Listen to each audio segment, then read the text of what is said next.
Good morning, students. Today we are going to continue fifth chapter of science. Students, last video में हमने कुछ topics discuss किए थे like sedimentation, डिकंटेशन, filtration, इनके बारे में डिस्कस किया था। और स्टूडेंट्स, जो ये मेथड्स थे ये किससे रिलेटेड थे? इनसोल्यूबल सॉलिड्स को लिक्विड में से सेपरेट करने के। इसी से रिलेटेड टू मेथड्स और हैं स्टूडेंट्स हमारे पास, loading and centrifugation. Let us discuss about these methods. ये मेथड भी जो है स्टूडेंट्स, ये इनसोल्यूबल सॉलिड को लिक्विड में से अलग करने के लिए है, सेपरेट करने के लिए है। Okay students, so let's start. Sometimes the insoluble particles in a liquid are very fine and cannot be removed by decantation। कई बार क्या होता है बच्चों, जो insoluble particles होते हैं लिक्विड के वो बहुत ज़्यादा छोटे होते हैं, बिल्कुल दिखाई ही नहीं देते हैं हमें, तो उनको हम डिकंटेशन प्रोसेस से रिमूव नहीं कर सकते हैं। The particles can be made heavier so that they sediment quickly. Particles को हैवी बनाया जा सकता है ताकि वो सेडिमेंट बना दे बहुत जल्दी से, क्विकली वो सेडिमेंट बना दे। सेडिमेंट मीन्स जो बॉटम के नीचे जो इनसोल्यूबल पार्टिकल्स रह जाता है हमारा। The process of sedimentation of insoluble fine particles by making them heavier is called loading. और स्टूडेंट्स, जो ये प्रोसेस है हमारी जिसमें हम क्या करते हैं, सेडिमेंटेशन करते हैं फाइन पार्टिकल्स का, क्या करके, उनको भारी करके, उनको हैवी करके, इस प्रोसेस को क्या बोलते हैं, लोडिंग।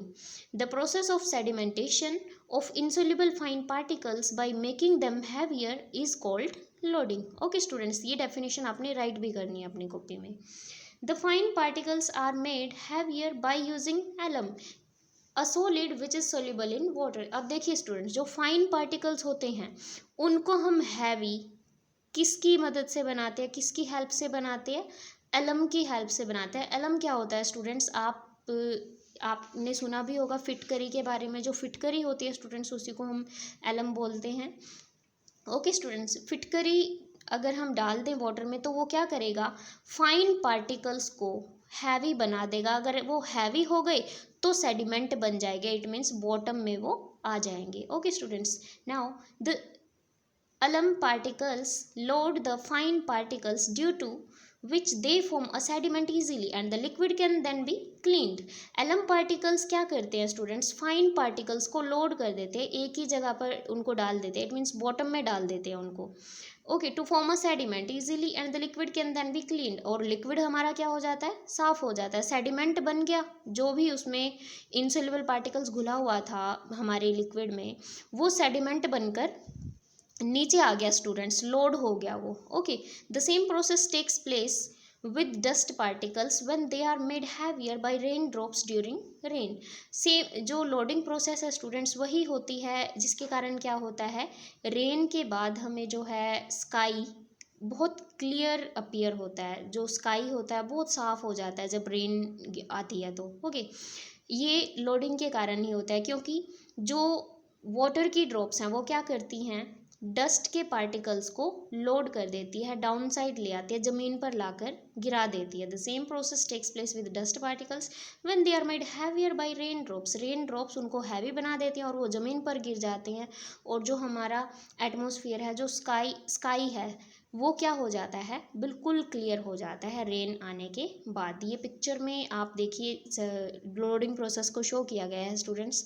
हमारे पास मिक्सचर था मड और वाटर का। ओके, कीचड़ का और वाटर का हमारे पास सॉल्यूशन था, मिक्सचर था। अब क्या किया हमने, इसमें एक एलम का पीस डाल दिया, piece of alum at the end of the thread. Thread से लटका कर हमने एलम का पीस डाल दिया इसमें। अब ये क्या करेगा, लोडिंग में हेल्प करेगा। ये जो सेडिमेंट होगा इसमें, इट मीन्स जो इंसोल्यूबल सब्सटेंस है जिसको हम अलग करना चाहते हैं वो क्या होगा, लोड हो जाएगा बॉटम पर, सेडिमेंट बन जाएगा। ओके स्टूडेंट्स, तो ये थी आपकी loading process. Now students, centrifugation देखिए, the method of separating lighter and heavier particles from the liquid mixture by rotating the liquid mixture in a machine is called centrifugation. Centrifugation process क्या होती है students, इस process में क्या होता है, हम लाइटर पार्टिकल्स को हैवियर पार्टिकल्स से अलग कर देते हैं, सेपरेट कर देते हैं। किसी लिक्विड के अंदर एक पार्टिकल हैवी है और एक लाइटर है, एक भारी है एक हल्का है, उनको अलग कर देते हैं हम। और क्या करते हैं इस मेथड में हम, एक मशीन होती है हमारे पास, मशीन के अंदर उस लिक्विड को हम रोटेट करवा देते हैं, घुमा देते हैं स्टूडेंट्स। फिर ये प्रोसेस होती है centrification, the method of separating lighter and heavy particles from the liquid mixture by rotating the liquid mixture in a machine. Machine में उसको रोटेट करवा देते हैं, क्या हो जाता है, हैवी और लाइट पार्टिकल्स अलग अलग हो जाते हैं students. In this method heavy particles settle down and lighter particles remain on the top. क्या होता है इस मेथड में, जो हैवी होगा पार्टिकल वो क्या होंगे स्टूडेंट्स, वो डाउन साइड आएंगे, बॉटम पर आएंगे, और जो लाइट होगा स्टूडेंट्स वो टॉप पर रहेगा। जैसे हम डेंसिटी के रिगार्डिंग बात कर सकते हैं यहाँ पर, जो हैवी पार्टिकल होगा वो अप साइड रहेगा, जो हैवी पार्टिकल होगा स्टूडेंट्स वो डाउन साइड रहेगा डेंसिटी ज़्यादा होने के कारण। जो लाइटर पार्टिकल होगा, हल्का जो होगा वो ऊपर रहेगा क्योंकि उसकी डेंसिटी कम है। Okay students, now cream is separated from milk bye centrification. जो क्रीम होती है स्टूडेंट्स, जो दूध के अंदर होती है, उसको अगर हमें सेपरेट करना है तो हम यही मेथड यूज़ करते हैं, that is centrifugation. As cream is lighter, cream हल्की होती है, it separates and floats at the top of the milk. ये अलग हो जाती है और मिल्क के टॉप पर फ्लोट करती है, तैरती है, क्योंकि उसकी जो क्रीम की जो डेंसिटी है वो मिल्क की बजाय क्या होती है, कम होती है स्टूडेंट्स। ये फिगर में आपको एक ट्रेडिशनल बटर चर्नर दिखाया गया है। Traditional butter churner uses the principle of centrification. Butter निकालने के लिए जो हम मेथड यूज़ करते हैं स्टूडेंट्स, वो भी क्या होता है, सेंट्रीफिकेशन होता है। ये एक बटर चर्नर है, यहाँ पर इस मशीन, ये एक तरीके की मशीन होती है स्टूडेंट्स, इसमें हम बटर को बनाते हैं। बटर जो होता है उसको हम इसी मेथड से, सेंट्रीफिकेशन मेथड से ही सेपरेट आउट करते हैं, क्योंकि बटर हल्का होता है स्टूडेंट्स। ओके, मशीन में इसको घुमा देते हैं, फिर हम बटर को सेपरेट आउट कर लेते हैं। Okay students, now let's come to our next topic, separating liquids from liquids. अब देखिए, हमने जो लास्ट में मेथड्स किए वो क्या थे स्टूडेंट्स, इनसोल्यूबल सॉलिड्स को लिक्विड में से अलग करने के। अब हमारे पास कौन से मेथड आ रहे हैं, लिक्विड्स को लिक्विड्स में से अलग करने के। अब वो लिक्विड्स एक दूसरे में मिसिबल भी हो सकते हैं, इमिसिबल भी हो सकते हैं। देखिए students, miscible liquids are separated by distillation. जो मिसिबल लिक्विड्स होते हैं ना, जो आपस में बहुत अच्छे से घुल जाते हैं, वो तो डिस्टिलेशन प्रोसेस से अलग हो जाते हैं। For example, a mixture of alcohol and water is separated by distillation. हमने किया भी था लास्ट टॉपिक्स में स्टूडेंट्स। डिस्टिलेशन प्रोसेस से हम क्या कर सकते हैं, एल्कोहल और वाटर को अलग कर सकते हैं, क्योंकि इनके बॉइलिंग पॉइंट में डिफरेंस होता है और डिस्टिलेशन प्रोसेस बॉइलिंग पॉइंट पे ही डिपेंड करती है। Now immiscible liquids can be separated easily. जो इमिसिबल लिक्विड्स होते हैं ना स्टूडेंट्स, इट मीन्स जो आपस में कंप्लीटली घुलते नहीं हैं, डिजोल्व नहीं होते मिक्स करने के बाद, उनको इमिसिबल बोलते हैं। इमिसिबल लिक्विड्स को बहुत ईजिली हम सेपरेट कर सकते हैं students. For example, in an oil and water mixture, हमारे पास अगर ऑयल का और वाटर का मिक्सचर है, oil forms a separate layer above water. मैंने आपको ये 4th चैप्टर में डेंसिटी से रिलेटेड जो टॉपिक था उसमें बताया था स्टूडेंट्स, जो ऑयल होता है वो वाटर से हल्का होता है।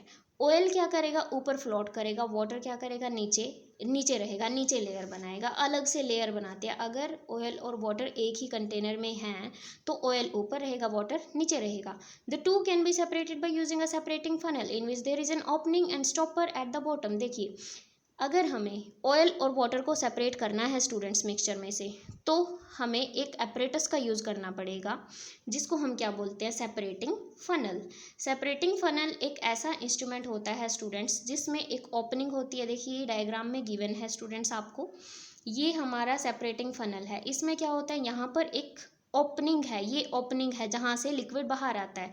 ये स्टॉपेज, यहाँ पर स्टॉपर लगा हुआ है, जिससे हम इसको अगर रोटेट करेंगे तो यहाँ से लिक्विड आना बंद भी हो सकता है। ये लिक्विड आने का रास्ता है यहाँ पर। इट मीन्स ओपनिंग और स्टॉपर होते हैं इस सेपरेटिंग फनल के अंदर हमारे पास। लेबोरेटरी में हम इसको यूज़ करते हैं students. The lower layer is drained out of the opening eight the bottom of the apparatus and is collected in a beaker. जो नीचे वाली लेयर है, देखिए यहाँ पर क्या हुआ है स्टूडेंट्स, कैरोसिन, ऑयल और वाटर था, वो इमिसिबल लिक्विड्स हैं, आपस में घुलते नहीं हैं। केरोसिन ऑयल क्या करेगा, ऊपर फ्लोट करेगा, नीचे वाटर रहेगा। ये हमारी सेपरेटिंग फनल है। तो क्या होगा, हम इस नोजल को रोटेट करके स्टूडेंट्स इस ओपनिंग की हेल्प से वाटर को अलग कर लेंगे और हमारी सेपरेटिंग फनल में हमारा केरोसिन ऑयल अलग हो जाएगा। इस तरीके से हम केरोसिन ऑयल को और वाटर को सेपरेट आउट कर सकते हैं। Okay student, separating funnel apparatus का यूज़ करके। The upper layer remains in the funnel, जो ऊपर वाली लेयर है, जैसे कि मैंने कहा केरोसिन ऑयल जो है वो फनल में ही रह जाता है, उसको हम बाद में सेपरेट आउट कर लेते हैं। Okay students, now let us discuss about one important point. A mixture of immiscible liquids like oil and water can be mixed by adding detergent to it. देखिए स्टूडेंट्स, जो ऑयल और water होते हैं वो इममिसिबल होते हैं, आपस में घुलते नहीं हैं। अगर हम उनको मिक्स करना चाहते हैं स्टूडेंट्स, तो क्या यूज़ करते हैं हम, उसके अंदर थोड़ा सा डिटर्जेंट डाल देते हैं। तो वो क्या करेगा स्टूडेंट्स, उन दोनों को आपस में मिक्स कर देगा, ऑयल और वाटर को मिक्स कर देगा। Detergents break the oil layer into small droplets and the two liquids get mixed. Detergent क्या करता है, ऑयल की जो लेयर होती है उसको छोटे छोटे ड्रॉप्स में ब्रेक कर देता है और दोनों लिक्विड क्या हो जाते हैं, आपस में मिक्स हो जाते हैं। इट मीन्स अगर हम डिटर्जेंट का यूज़ कर लें तो ऑयल और वाटर आपस में मिक्स हो जाएंगे। Now students next, like solids and liquids gases are also soluble in water. देखिए स्टूडेंट्स, जैसे सॉलिड्स और लिक्विड्स वाटर में घुल सकते हैं ना, वैसे ही गैसेज भी वाटर में घुल सकती हैं, डिजोल्व हो सकती हैं। Now, for example, oxygen is soluble in water. This dissolved oxygen is in water supports aquatic life. जो ऑक्सीजन होती है स्टूडेंट्स वो पानी में घुली रहती है, तभी तो क्या होता है, एक्वेटिक जो एनिमल्स हैं, एक्वेटिक मीन्स जो पानी में रहने वाली जो एनिमल्स होते हैं, ओके, वो क्या करते हैं, पानी में रह पाते हैं क्योंकि वो सांस ले लेते हैं उस डिजोल्व ऑक्सीजन से, रेस्पिरेशन कर लेते हैं। ओके स्टूडेंट्स, तो ये जो ऑक्सीजन पानी में घुली हुई होती है वो किसको सपोर्ट करती है, एक्वेटिक लाइफ को, पानी में रहने वाले एनिमल्स को, लिविंग थिंग्स को। ओके स्टूडेंट्स, प्लांट्स भी बहुत सारे होते हैं पानी के अंदर और एनिमल्स भी होते हैं, लाइक फिशेस वगैरह होती हैं वहाँ पर। Okay students, now let's do our checkpoint. Checkpoint के फिलअप्स कर लेते हैं students. First one is the dash method is use to separate cream from milk. कौन सा मेथड यूज करते हैं हम क्रीम से मिल्क को अलग करने के लिए, अभी अभी तो डिस्कस करके आए हैं, that is centrifugation. So centrifugation will be the answer. B part, immiscible liquids are separated by using dash. देखिए, इमिसिबल लिक्विड्स मीन्स ऐसे लिक्विड जो आपस में नहीं घुलते। अभी अभी लास्ट टॉपिक में हमने डिस्कस किया है, सेपरेटिंग फनल एक एपरेटस होता है हमारे पास जिसकी हेल्प से हम इमिसिबल लिक्विड्स को सेपरेट कर सकते हैं, अलग कर सकते हैं। Okay students, now C part, sand and water can be separated by dash. देखिए स्टूडेंट्स, जो रेत और वाटर होती है उसको हम कैसे सेपरेट करेंगे, सेडिमेंटेशन करेंगे पहले और डिकंटेशन करेंगे उसके बाद। सेडिमेंटेशन में क्या होगा, जो सैंड होगा और रेत होगा बॉटम पे आ जाएगा। डिकंटेशन में फिर हम क्या करेंगे, ऊपर से वाटर को अलग से बर्तन में कलेक्ट कर लेंगे। ये मेथड मैंने आपको लास्ट वीडियो में करवाया भी था students. Now D part, stones in grain can be separated by dash. अगर हमारे ग्रेन में, इट मीन्स चावल में या व्हीट में स्टोन्स आ गए हैं तो कैसे करेंगे हम, हैंड पिकिंग मेथड से कर लेंगे सेपरेट उनको। So answer will be hand picking method. Now E part, salt and water can be separated by dash. देखिए स्टूडेंट्स, सोल्ट और वाटर, सोल्टी वाटर होता है, जो सी वाटर होता है वो सोल्टी होता है, ब्राइन सोल्यूशन। उसमें से अगर हमें सोल्ट को अलग करना है तो हम क्या करते हैं, इवापोरेशन मेथड का यूज़ करते हैं। सनलाइट की हेल्प से पानी इवापोरेट हो जाता है और सोल्ट हमारे पास बच जाता है। Okay students, now matches, let us discuss about matches. Match the correct answer. A में हैंड पिकिंग है स्टूडेंट्स। हैंड पिकिंग को किससे मैच करेंगे आप, हैंड पिकिंग किस में यूज़ करते हैं हम, डायमंड माइंस में यूज़ करते हैं, मैंने बताया था आपको टॉपिक के अंदर। नाउ सीव, सीव का यूज़ किसको छानने के लिए करेंगे, फ्लोर को, आटे को छानने के लिए करेंगे। सो ये बी पार्ट से कनेक्ट होएगा। नाउ लोडिंग, लोडिंग में क्या करते हैं स्टूडेंट्स, लोडिंग में क्या सब्सटेंस यूज़ करते हैं हम, एलम का यूज़ करते हैं, फिटकरी का यूज़ करते हैं, इसलिए इसका जो मैच है वो किसके साथ होगा, एलम के साथ। सेंट्रीफ्यूगेशन प्रोसेस, सेंट्रीफ्यूगेशन प्रोसेस में क्रीम को अलग किया जाता है मिल्क से, तो ये किसके साथ हो जाएगा कनेक्ट, मिल्क से। और फिल्टरेशन प्रोसेस में क्या यूज़ करते हैं, फिल्टर पेपर का यूज़ करते हैं। फ़िल्टर पेपर की कौन बना लेते हैं, हम उसका यूज़ कर लेते हैं। ओके स्टूडेंट्स, तो आपने यहाँ तक अपना चैप्टर रीड करना है स्टूडेंट्स, ये चेक पॉइंट को रिवाइज़ करना है और जो इम्पोर्टेंट डेफिनेशन है उनको राइट कर लेना है अपनी नोटबुक में। Okay students, thank you.